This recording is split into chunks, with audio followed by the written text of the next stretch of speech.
Hi friends, welcome to సవ్య kitchen. ఈ రోజు మనం చింత చిగురు పచ్చిరేలు టమాటా వేసి చేసుకుందాం ఫ్రెండ్స్.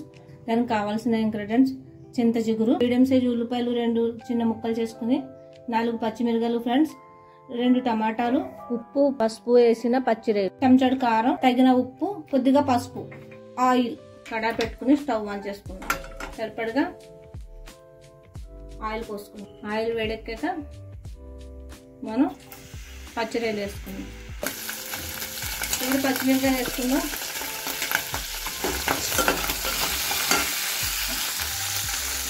ఆనియన్ వేసుకుందాం.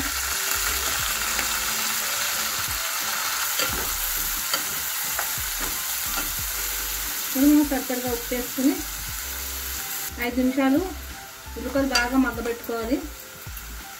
ఇప్పుడు మనం మూత పెట్టుకుని మధ్య మధ్యలో కలుపుకుంటూ ఉండాలి. ఉల్లిపాయలు బాగా మగ్గిపోయినాయి. మనం టమాటా ముక్కలు వేసుకుందాం. ఇది కూడా బాగా మెత్తగా మగ్గిపోవాలి. టమాటా ముక్కలు 3 నిమిషాలు మూత పెట్టుకుందాం. ఇది కడిగి శుభ్రం పెట్టుకున్నాం కదా ఫ్రెండ్స్. ఇది బాగా ఇలాగా నలుపుకోవాలి మెత్తగా. ఇలా బాగా పొడుగులా చేసుకోవాలి మెత్తగా. ఇలా చేసుకుంటే మనకి ఇది కొంచెం ఆకు కూడా కొంచెం ముదిరింది కొద్ది, దానికి ఇది గమ్ముని నలగట్లేదు. ఇలా నలుపుకోవాలి ఫ్రెండ్స్. ఇలా మెత్తగా నలిపేసుకోవాలి. కొంచెం ఇప్పుడు మూత తీసుకుందాం. టమాటాలు ఉల్లిపాయలు అవి బాగా మగ్గిపోయినాయి కదా ఫ్రెండ్స్. ఇప్పుడు మనం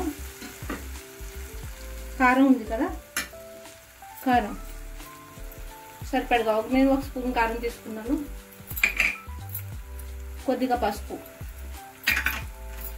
వేసి ఇలా కలుపుకుని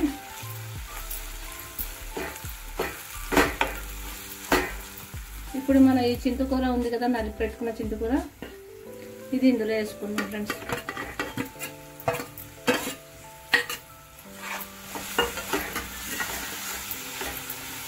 ఫ్రెండ్స్ ఇప్పుడు మనం కొద్దిగా నీళ్లు వదులుతాం. ఇలా కలుపుకొని చింతకూర కొంచెం మగ్గబెట్టాక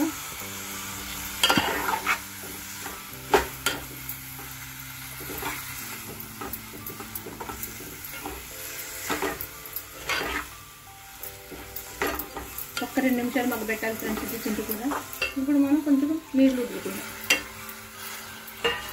కొద్దిగా 1/2 గ్లాసు నీళ్ళు చాలు. ఒక 2 నిమిషాలు అయితే మనకి చింతకూర పచ్చిరేలు టమాటా అయిపోద్ది ఫ్రెండ్స్.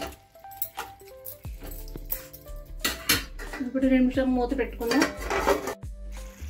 అయిపోయింది ఫ్రెండ్స్ చింత చిగురు పచ్చిరేలు టమాటా వేసి. ఇప్పుడు మనం స్టవ్ ఆఫ్ చేసుకుని సర్వింగ్ బౌల్లో తీసుకుందాం. అంతే ఫ్రెండ్స్, చింతకూర పచ్చిరేలు టమాటా కూర రెడీ అయిపోయింది. మీరు కూడా ఇలా ట్రై చేయండి. నా ఛానల్ని షేర్ చేయండి, లైక్ చేయండి, సబ్స్క్రైబ్ చేసుకోండి ఫ్రెండ్స్.